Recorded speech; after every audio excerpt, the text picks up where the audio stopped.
तो प्यारे बच्चों कैसे आप, मैं हैरी सर और आप अपने बहुत ही प्यारे यूट्यूब चैनल कैरियर प्लस पर, जिस पर आपके लिए आज एक धमाकेदार क्लास आ चुकी है, जिसमें आज हम करने वाले हैं कंपाउंड इंटरेस्ट के इंस्टॉलमेंट पर आधारित प्रश्न। किस्त पर आधारित क्वेश्चन आज आपको हम सिखाने वाले हैं। बच्चों को बहुत प्रॉब्लम रहती है। दूसरी बात, इस पर मैंने लिखा हुआ है ना, ऐसे ही प्रश्न आ रहे हैं, तो इसमें जो मैं आपको क्वेश्चन कराने वाला हूँ वो ज्यादातर एग्जाम के क्वेश्चन है। कैसे क्वेश्चन आए हैं, कैसे क्वेश्चन आ सकते हैं, सारी चीजें इसमें आपकी क्लियर होने वाली, तो आपको घबराने की कोई जरूरत नहीं है।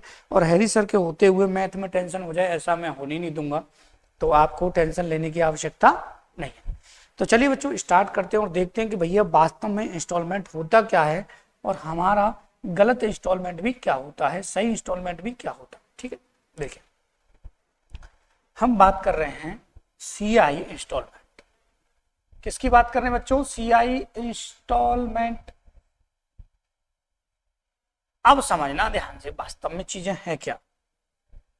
देखो, मैंने कहा कि आप किसी व्यक्ति से उधार ले रहे हैं 10,000 रुपये, ठीक है, 10% की दर से। रेट ऑफ इंटरेस्ट क्या है? 10%। समझना ध्यान से, रेट ऑफ इंटरेस्ट क्या है बच्चों? 10%। ठीक, टाइम है आपका 3 साल।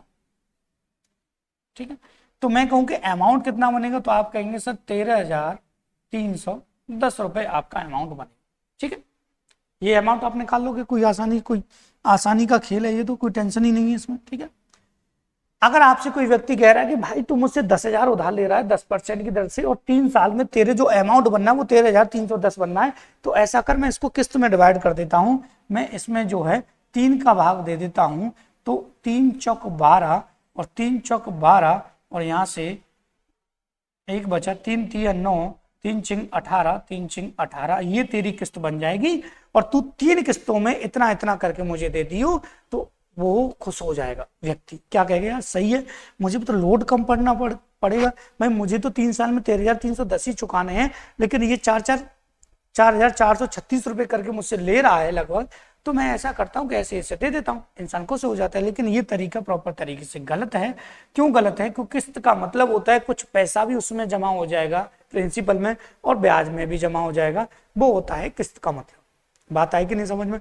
इसका अर्थ ये है कि ये डायरेक्ट अमाउंट बनना है, वो 3 साल के लिए पूरा 10,000 पर बनना है, तो उसको इस तरीके से डिवाइड नहीं किया जा सकता। बात आई समझ में? प्रॉपर तरीके से सही क्या होता है वो थोड़ा सा अब हम देख लेते हैं कि वास्तव में सीआई इंस्टॉलमेंट क्या है। देखो 3 साल के लिए समझते हैं, सपोज करो कि रेट से ही समझते हैं। रेट ऑफ इंटरेस्ट 10% है, ठीक, तो आपको ध्यान रखना है रेट ऑफ इंटरेस्ट 10% है, मतलब 1/10 है। ठीक, और समय कितना है? आप कहेंगे सर 3 है। कितना है? 3 है, 1 2 और 3 है। ठीक, तो मैं कहूंगा बेटा पहले साल 10 पर कितनी ब्याज लगेगी? 11। ठीक है, अब एक चीज समझना ध्यान से, आपका जो अमाउंट का फॉर्मूला होता है वो होता है P1 + R बट्टे क्या 100 पे पावर क्या होती है n। प्रॉपर तरीके से एक एक पॉइंट समझा रहा हूं मैं आपको। ठीक है, यहां जो ये n होता है ना, ये जो n है, ये जो n है, ये वास्तव में समय है, टाइम है, और टाइम होता है या पावर में। ठीक है, तो 1 साल की कंडीशन के लिए 1 पावर में लगाता तो 1 पावर से कोई फर्क नहीं पड़ता। दूसरे साल में तो मैं पावर कितना लगाता? 2, तो इसकी 2 पावर कितनी हो जाएगी? 100, और इसकी 2 पावर कितनी हो जाएगी? 121। ठीक है, 3 साल में पहुंचता तो मैं यहाँ कितना लगाता बेटा? 3 लगाता, तो इसकी पावर कितनी हो जाती? यहाँ पे 1000, 10 की पावर 3, और इसकी पावर 1331 हो जाती। ठीक है कि नहीं? आप कहेंगे सर कोई डाउट नहीं है, वास्तव में किस्त हमें इसी प्रकार से देनी होती है कंपाउंड इंटरेस्ट में। ठीक है, अगर मैं कहता हूं आपसे कि आपको घबराने की कोई आवश्यकता नहीं है बेटा, कैसे? कि मैं कहूं कि किस्तें तो बराबर होनी चाहिए थी, ये प्रिंसिपल है और ये बनती हैं आपकी किस्तें, लेकिन किस्तें बराबर नहीं, तो मैं करूंगा कि इसको किस्त को बराबर करने के लिए बेटा मैं क्या करूंगा, इसमें 11 का गुणा कर दूंगा, इसमें 121 का गुणा कर दूंगा, तो तीनों किस्तें क्या हो जाएंगी? बराबर। और जो भी ऋण है जो उधार लिया जा रहा है प्रिंसिपल, तो 121 का आप इसमें भी गुणा कर देंगे, तो यहां से आ जाएगा 1210। ठीक है, यहाँ 11 का गुणा किया तो यहाँ भी 11 का गुणा करेंगे, तो यह आ जाएगा आपका 1100। यहाँ 1000 का 1000 आ जाएगा, तो ये हो जाएगा 3310। तो ये प्रिंसिपल बनेगा और ये प्रत्येक किस्त आपकी बनेगी। बात है कि नहीं समझ में? पर आपको अमाउंट बनाना है टोटल किस्त का, तो आप 3 का मल्टीप्लाई इसमें कर देंगे। एक किस्त इतनी है तो तीनों किस्तें इतनी जाएंगी। ठीक है कि? अब सीधे चलते हैं सवाल की तरफ, और कोई टेंशन लेने की आपको आवश्यकता बेटा है नहीं, यहां से सवाल चुटकियों में आपका सॉल्व हो जाएगा। ठीक है, देखो उड़ा देंगे सवालों को। देखिए ये सवाल जो है सीजीएल प्री 2022 का है, तो घबराने की जरूरत नहीं है कि भैया 4020 रुपए की राशि को 2 बराबर किस्तों में वापस भुगतान की जानी है। यदि चक्रवृद्धि ब्याज की दर 10% तो प्रत्येक किस्त का मान आपको ज्ञात कर देना है। सबसे पहले आपको उठाना है दर को। दर दे रखी है 10%। 10% का फ्रैक्शन है 1/10। इसका मतलब किस्तें कितनी देनी है? 1 और 1 2 देनी है। अगर 2 किस्तें देनी है तो 10 से ये हो जाएगी कितनी? 11, और यहां ये हो जाएगी 100 से कितना? 121। अब बताइए कोई डाउट हो तो? आप कहेंगे सर कोई डाउट नहीं है, कोई टेंशन नहीं, कोई झंझट नहीं। तो मैं क्या करूंगा, किस्तों को बराबर करने के लिए 11 का गुणा इसमें करूंगा, तो 11 का मुझे इसमें भी करना पड़ेगा। ये हो जाएगा 110, मतलब टोटल यहां से प्रिंसिपल बनेगा 210, और यहां से प्रत्येक किस्त बनेगी 121 की। बनी क्या नहीं बनी? बन गई। अब मैं क्या करूंगा भैया, 210 जो है वो प्रिंसिपल कितने के बराबर है? 4020 के बराबर है। तो अगर मैं कहूँ 0 से 0, तो यहां से एक रेशियो की वैल्यू आ जाएगी 21 दूनी 42, और 21 दूनी 42 22 आ जाएगी। अब मैं कह रहा हूं आपसे कि आपको किस्त बतानी है। किस्त कितनी है आपकी? 121, और 121 का अगर मैं मल्टीप्लाई कर भी दूंगा तो आ जाएगा 2662, जो कि परफेक्ट तरीके से आपका आंसर सही होगा। कोई टेंशन होने वाली इसमें से नहीं। बात आई कि नहीं समझ में? ये सवाल 2022 प्री में आ चुका है। ऐसे ही सवाल बार बार पे रिपीट हुए हैं, तो आपको घबराने की कोई आवश्यकता नहीं है। कैरियर प्लस के होते हुए आपको घबराने की जरूरत नहीं है। चलिए सवाल नंबर अगला, कि रुपए x की राशि को 2 बराबर किस्तों में वापस करना है। यदि चक्रवृद्धि ब्याज की दर 16.66 वार्षिक है और प्रत्येक किस्त 2744 की है, तो राशि ज्ञात करनी है आपको। ठीक है, देख लीजिए, आपको सबसे पहले रेट ऑफ इंटरेस्ट उठाना है, और ये जो फ्रैक्शन है वो 1/6 का है। नर्सरी क्लास का बच्चा भी आजकल जानता है कि ये फ्रैक्शन जो है वो 1/6 का है। ठीक है, तो किस्तें देनी है 2, तो इसका मतलब ये है कि भैया 6 से कितना देना है? यहाँ 7, और यहाँ 36 से कितना हो जाएगा? आप कहेंगे सर 49 हो जाएगा। किस्तें बराबर करनी है तो 7 का गुणा मैं इसमें भी कर दूंगा, 7 का मैं इसमें भी कर दूंगा। ये हो जाएगा आपका कितना? 42। यहां से जोड़ूंगा तो ये प्रिंसिपल की आ जाएगी कंडीशन, और प्रिंसिपल जोड़ के आ जाएगा यहाँ पे 8, और ये हो जाएगा 78, और ये आपकी किस्त कितनी है? 49। 49 जो किस्त है वो कितने के बराबर है बेटा? आप कहेंगे सर 2744 के बराबर है। ठीक है, अब आपको क्या करना है बेटा? आपको करना है 2744 में डिवाइड दे देंगे हम कितने का? 49 का, और गुणा कर देंगे 78 का। अब आपकी किस्त निकल आएगी, और कमेंट बॉक्स में आप मुझे बता देंगे कि क्या आंसर आपका आएगा। ठीक है, मल्टीप्लाई डिवाइड आपसे ही करवाऊंगा। जब तक आप पढ़ेंगे तब तक आपको मल्टीप्लाई डिवाइड मैं ही पूछता हुआ रहूंगा।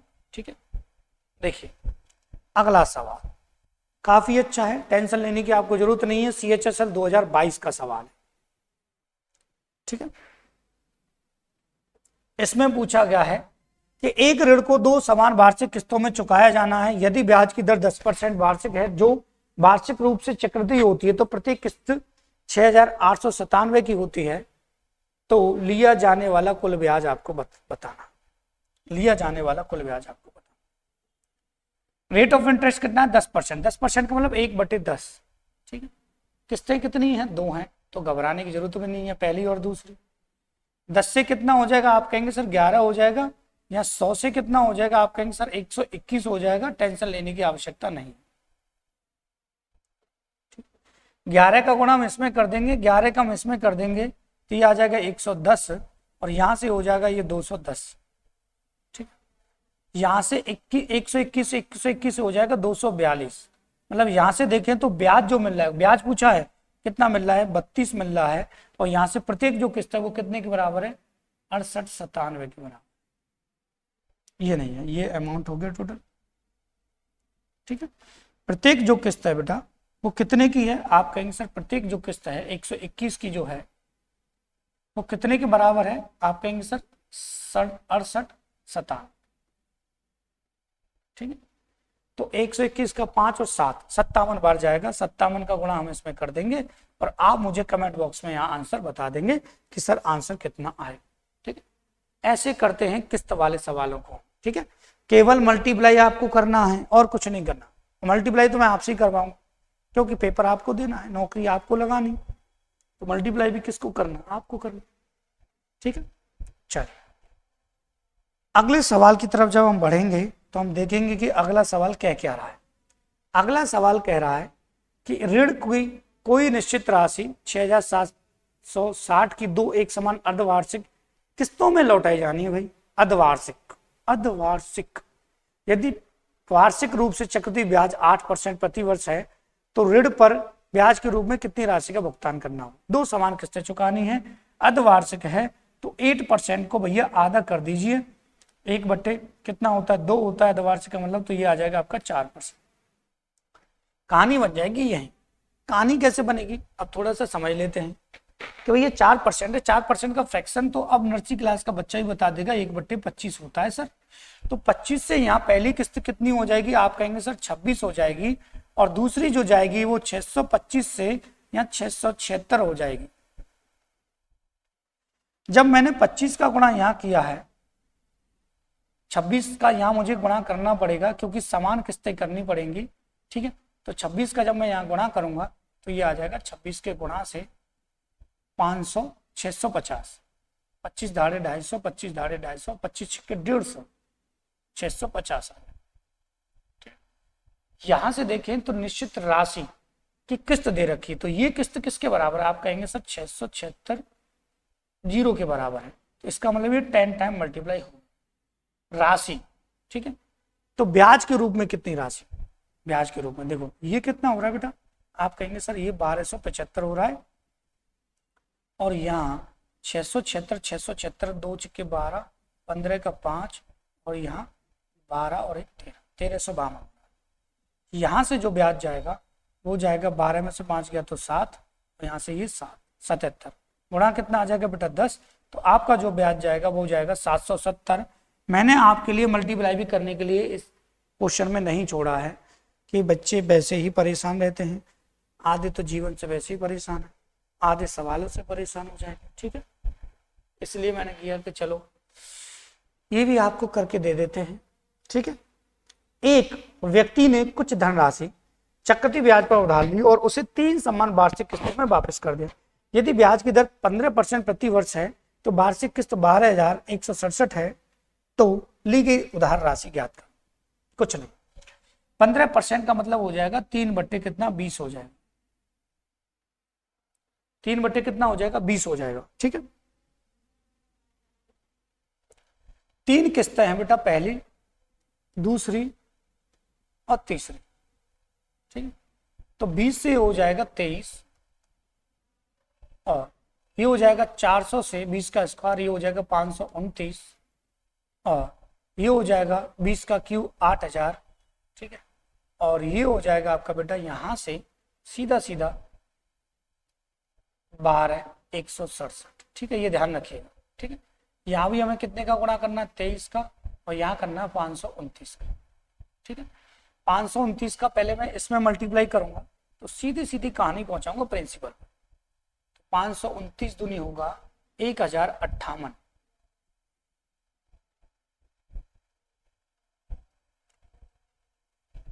529 से कितना होगा बेटा 1058 होगा, ठीक। और 0 का 0 आ जाएगा, ये फिर 5 का ऐसा उल्टा सीधा बनना है बार बार, दुश्मनी निकाल रहा है हमसे। 10,580, ठीक है। यहाँ से 23 का गुणा इसमें करेंगे तो 23 चौक 92 होता है, 23 चौक 92, तो ये 92, ठीक है। ये आपका 8,000 है, ये तो आपको घबराने की जरूरत बेटा बिल्कुल भी नहीं। 0 रहेगा, 8 रहेगा, 7 रहेगा, और यहाँ से 8 17 का 7 रहेगा, यहाँ से 2 27 780 रहेगा, ठीक है।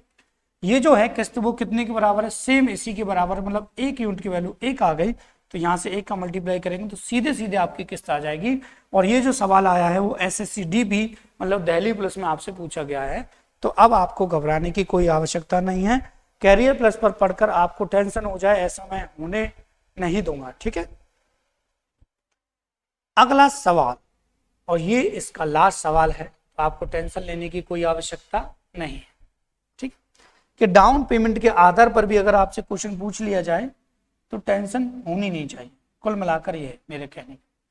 यदि एक मोबाइल फोन का मूल्य 25,000 है, जो 5,000 के तत्काल भुगतान और उसके बाद 25% की वार्षिक किस्त की दर पर 3 समान वार्षिक किस्तों में चुकाया जाना है। देखो समझो ध्यान से, 25,000 का मोबाइल है, 5,000 रुपये व्यक्ति डाउन पेमेंट कर रहा है, तो इसका मतलब वो कितना प्रिंसिपल बचा उसके पास 20,000। अब 20,000 की कहानी पर ही ब्याज लगेगी, ठीक है। रेट ऑफ इंटरेस्ट अगर मैं कहूं तो आप कहेंगे सर रेट ऑफ इंटरेस्ट 25% है, 25% का फ्रैक्शन होता है 1/4, ठीक है। तो मैं कहूंगा कि भैया 3 किस्तें हैं, पहली, दूसरी और क्या बेटा तीसरी, ठीक है। तो 4 से कितना बनेगा, यहाँ 5 बनेगा, और 16 से कितना बनेगा, यहाँ 25 बनेगा, और यहाँ 4 से कितना 64 से बनेगा यहाँ 125, यहाँ बनेगा 5 का गुणा और यहाँ बनेगा 25 का। 25 का गुणा होगा तो ये हो जाएगा आपका 100। कलर चेंज कर लेता हूँ, कंफ्यूजन नहीं रहेगी, ठीक है। 100 होगा बेटा, 25 का 4 में, 5 का इसमें कितना हो जाएगा 80 हो जाएगा, ठीक है। और ये 64 आपका है ये, तो ये हो जाएगा 80, 200, 144 ये हो गया, और तो 244, ठीक है। 244 जो है वो कितने के बराबर है, आप कहेंगे सर 20,000 के बराबर है, तो 20,000 बट्टे हो जाएगा आपका 244, और प्रत्येक किस्त निकालनी है, प्रत्येक किस्त 125 रुपए की, तो आपका आंसर परफेक्ट तरीके से आ जाए, ठीक है। ऐसे करके चक्रवृद्धि ब्याज के किस्त वाले सवालों को किया जाता है, तो आपको घबराने की कोई जरूरत नहीं है, ना ही आपको टेंशन लेने की कोई आवश्यकता है, ठीक है। तो इसी के साथ बेटा आज की क्लास समाप्त करते हैं। चक्रवृद्धि ब्याज के किस्त वाले सवाल हमने आपको करा दिए हैं, तो जल्दी से वीडियो को लाइक कर दीजिए, शेयर कर दीजिए, and thank you for watching this video.